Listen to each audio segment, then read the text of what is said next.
சாந்தி 14/2/2024 சாகார முரளி. இன்று சிவ பகவான் கோருகிறார், இனிமையான குழந்தைகளே, உள்நோக்கு முகமுடையவராகி தன்னுடைய நன்மைக்கான கவனம் கொள்ளுங்கள். சுற்றி பார்க்க செல்கிறீர்கள் என்றால் தனிமையில் ஞான சிந்தனை செய்யுங்கள். நான் சதா முகமலர்ச்சியுடன் இருக்கிறேனா என்று தன்னிடம் கேட்டுக்கொள்ளுங்கள். கேள்வி: இரக்கமனமுடைய தந்தையின் குழந்தைகள் தன்மீது எந்த ஒரு இரக்கம் காட்ட வேண்டும்? பதில்: எப்படி தந்தைக்கு என்னுடைய குழந்தைகள் முள்ளிலிருந்து மலராக வேண்டும் என்று இரக்கம் வருகிறது, தந்தை குழந்தைகளை மலர்களாக மாற்றுவதற்கு எவ்வளவு உழைக்கிறார், அதுபோல் குழந்தைகளுக்கும் தன்மீது இரக்கம் வர வேண்டும். ஹே பதித பாவனா, வாருங்கள், எங்களை மலர்களாக ஆக்குங்கள் என்று பாபாவை அழைத்தோம். இப்போது அவர் வந்திருக்கிறார் என்றால் நாம் மலர்களாக ஆக மாட்டோமா என்ன? இப்படி இரக்கம் ஏற்பட்டது என்றால் ஆத்ம அபிமானியாக இருப்பார்கள். பாபா என்ன சொல்கிறாரோ அதை தாரணை செய்வார்கள். ஓம் சாந்தி. சிவ் பாபா தந்தையாகவும் இருக்கிறார், ஆசிரியராகவும் இருக்கிறார், சத்குருவாகவும் இருக்கிறார் என்பதை குழந்தைகள் புரிந்திருக்கிறீர்கள். பாபா குழந்தைகளிடம் கேட்கிறார், நீங்கள் இங்கு வரும்போது இந்த லக்ஷ்மி நாராயணனுடைய சித்திரம் மற்றும் ஏணிப்படியின் சித்திரத்தை பார்க்கிறீர்களா? இந்த இரண்டு சித்திரங்களையும் பார்க்கும்போது குறிக்கோள் மற்றும் முழு சக்கரமும் புத்தியில் வந்துவிடுகிறது. அதாவது நாம் தேவதையாகி பிறகு இப்படி ஏணிப்படியில் இறங்கி வந்துவிட்டோம் என்று. நீங்கள் மாணவர்கள், குறிக்கோள் முன்னால் இருக்கிறது. எப்பவுமே பாபா லக்ஷ்மி நாராயணனுடைய படம் உங்க முன்னாடி இருக்கணும்வர். அதாவது நீங்க மாணவர்கள், உங்க முன்னாடி நீங்க அடைய வேண்டிய குறிக்கோள் எப்பவுமே இருக்கணும். அதை பார்த்து ஆன்மீக போதையில குஷியில இருக்கணும் அப்படின்றார். ஆனா இன்றைக்கு கூடவே ஏணி படமும் இருக்கணுன்றார். அப்போதான் நம்ம தேவதையாகி பிறகு இப்படி ஏணியில இறங்கி இந்த நிலைக்கு வந்திருக்கிறோம் அப்படின்றது உணர முடியும். அப்போதான் மீண்டும் நாம் அந்த தேவதா நிலை அடையணுன்ற அந்த ஊக்க உற்சாகம் அல்லது முயற்சியில ஒரு வேகம் வரும். ஆகையில அந்த குறிக்கோள் எப்பவுமே முன்னாடி இருக்கணும் அப்படின்றார். யாராவது வந்தால் எங்களுடைய குறிக்கோள் இதுதான் என்று புரிய வையுங்கள். அதாவது இந்த படிப்பின் மூலம் தேவி தேவதையாக ஆகிறோம் என்று புரிய வையுங்கள். இந்த இரண்டு சித்திரங்களும் விசிட்டிங் ரூமில் இருக்க வேண்டும். விசிட்டர்ஸ் வரக்கூடிய இடத்துல வச்சிருந்தோம் அப்படின்னா அவங்க அதை கவனிப்பாங்க. நம்ம வர வரைக்கும் அதை பார்த்துட்டு இருப்பாங்க. இல்லை நாம கூட அவங்களுக்கு அது புரிய வைக்கலாம். சேவை செய்வதற்கு சேவைக்கான ஆயுதங்கள் வேண்டும். முழு ஞானமும் இதில்தான் இருக்கிறது.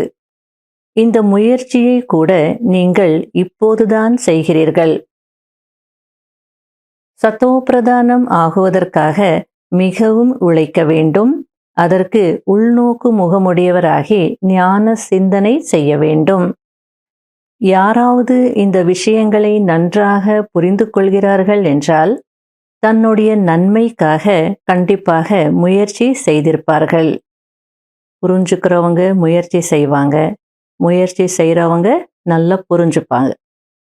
எனவே பாபா தினமும் புரிய வைத்து கொண்டே இருக்கிறார். நீங்கள் எல்லையற்ற தந்தையினுடைய குழந்தைகள் என்றால் கண்டிப்பாக சொர்க்கத்தின் ஆஸ்தி அடைய வேண்டும். மேலும் முழு சக்கரத்தின் ரகசியமும் புரிய வைக்கப்பட்டிருக்கிறது என்றால் கண்டிப்பாக அதை நினைவு செய்ய வேண்டும். மேலும் பேசும் மேனர்ஸும் நன்றாக இருக்க வேண்டும். அதாவது ஒரு மனிதர் எப்படிப்பட்டவர் அப்படின்றது அவங்களுடைய பேச்சை வச்சு நம்ம கண்டுபிடிக்கலாம் அப்படின்னு சொல்லுவாங்க. அந்த பேச்சிலேயே ஒரு தன்மை இருக்கும். தன்மையாக பேசுவாங்க, மதிப்பு கொடுப்பாங்க. அந்த சொல்ற விஷயத்தை கூட நயமா சொல்லுவாங்க, யுக்தியா சொல்லுவாங்க. அதுபோல இங்க பாபா உங்களுடைய பேச்சு கூட ரொம்ப தன்மையாக இருக்கணும். அந்த பேச்சில் மேனர்ஸ் இருக்கணும், ரொம்ப ராயலாக பேசணும் அப்படின்றார். நடத்தை மிக நன்றாக இருக்க வேண்டும். போகும் போதும் வரும் போதும் வேலை செய்யும் போதும் நான் பாபாவிடம் படிக்க வந்திருக்கிறேன் என்பது புத்தியில் இருக்க வேண்டும். அதாவது நான் பாபாவிடம் ஏன் வந்திருக்கிறேன் அப்படின்றது புத்தியில் இருக்கும் போது நல்லா படிக்கவும் முடியும், அதே நேரத்தில் கேரக்டரும் நல்லா இருக்கும். நடத்தையை மாற்றிக்கொள்ளுங்கள், தெய்வீக குணங்களை தாரணை செய்யுங்கள். கேரக்டர் மிகவும் நன்றாக இருக்க வேண்டும், அதாவது நன்னடத்தை இருக்க வேண்டும்.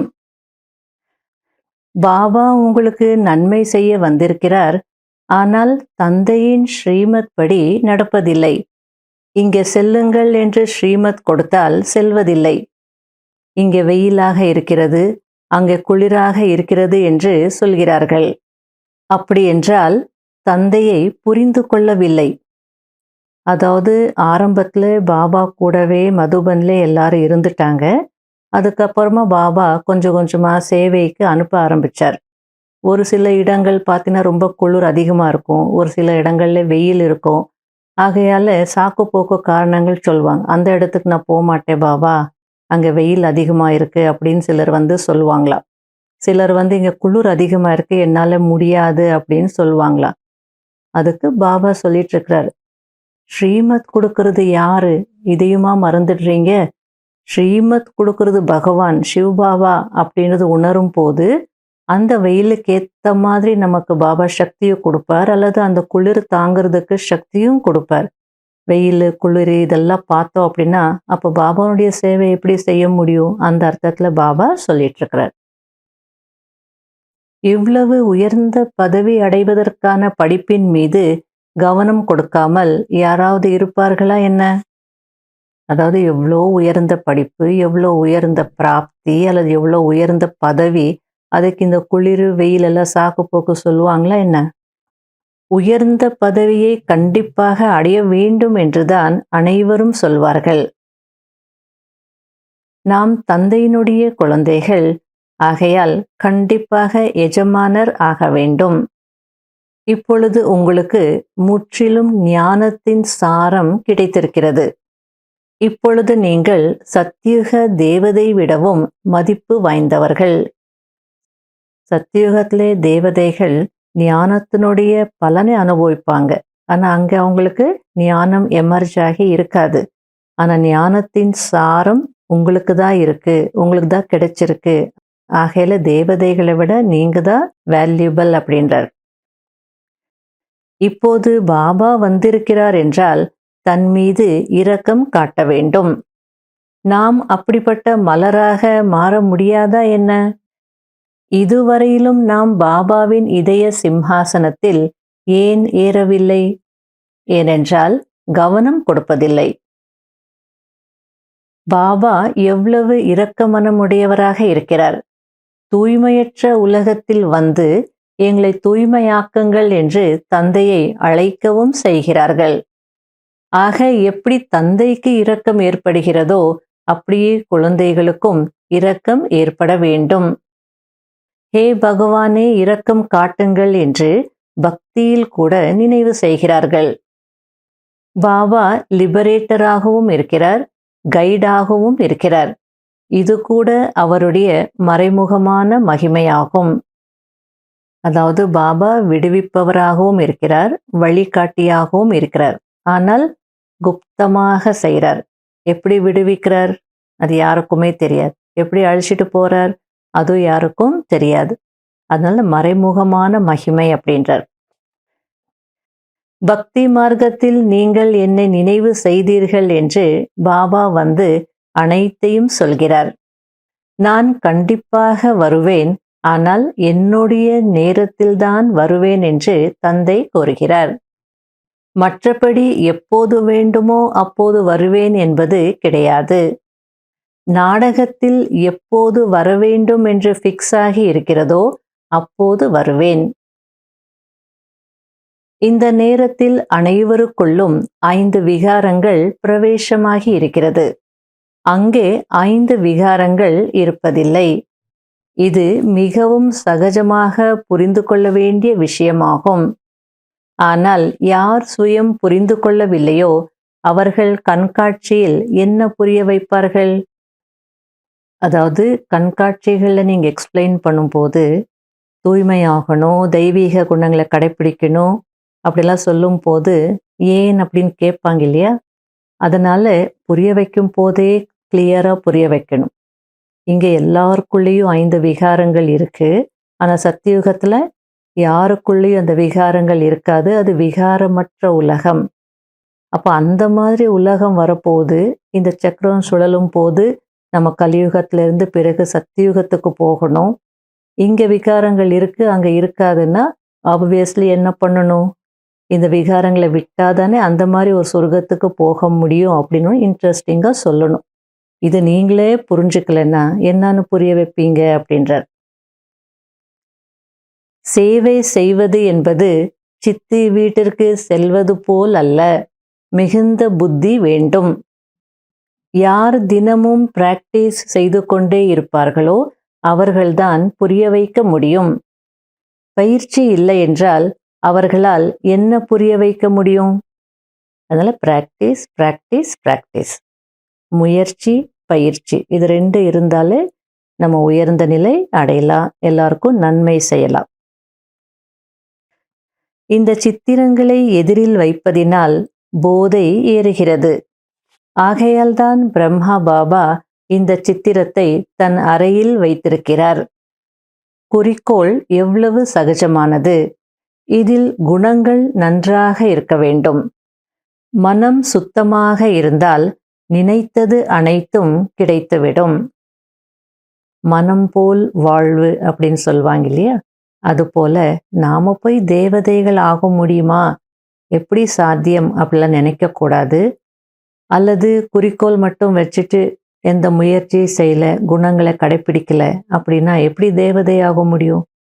ஆகையால குறிக்கோளும் இருக்கணும், அதே நேரத்தில் குணங்களும் கடைப்பிடிக்கணும். அப்போ நம்ம என்ன நினைக்கிறோமோ அதெல்லாமே கிடைச்சிடும். நல்லது. இனிமையிலும் இனிமையான காணாமல் போய் கண்டெடுக்கப்பட்ட செல்ல குழந்தைகளுக்கு மாத் பிதா பாப் தாதாவின் அன்பு நினைவுகள் மற்றும் காலை வணக்கம். ஆன்மீக குழந்தைகளுக்கு ஆன்மீக தந்தையின் நமஸ்காரம். கடைப்பிடிக்க வேண்டிய முக்கியமான சாராம்சம். முதல் பாயிண்ட், நாம் எல்லையற்ற தந்தையின் மாணவர்கள் என்பதை சதா நினைவில் வைக்க வேண்டும். பகவான் நமக்கு கற்பிக்கிறார், எனவே நன்றாக படித்து தந்தையின் பெயரை புகழடைய செய்ய வேண்டும். தன்னுடைய நடத்தையை மிகவும் ராயலானதாக ஆக்க வேண்டும்.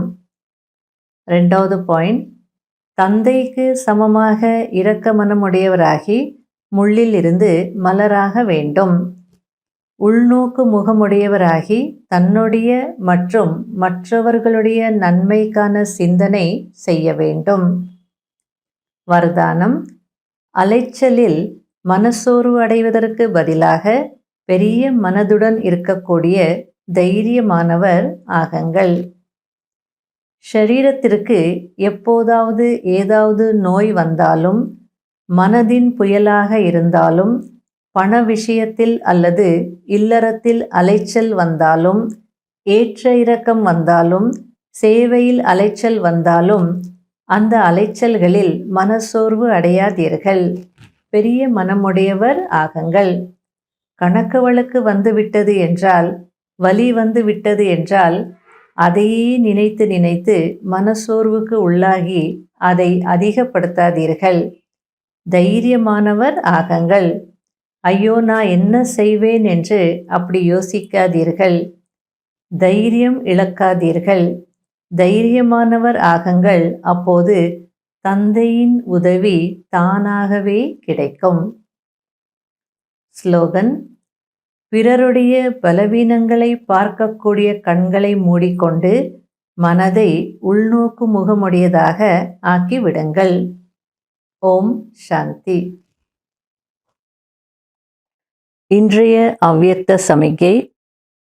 எப்படி பிரம்மா பாபா எதிர்க்கக்கூடியவர்களுக்கும் இனிமையாகவும் மற்றும் சுப பாவனை சுப விருப்பத்தினால் சகிப்புத்தன்மையின் பாடத்தை கற்றுக் கொடுத்தார்.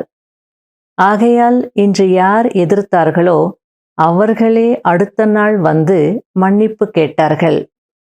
அவர்களுடைய வாயிலிருந்து பாபா என்றால் பாபாதான் என்று வெளிப்பட்டது.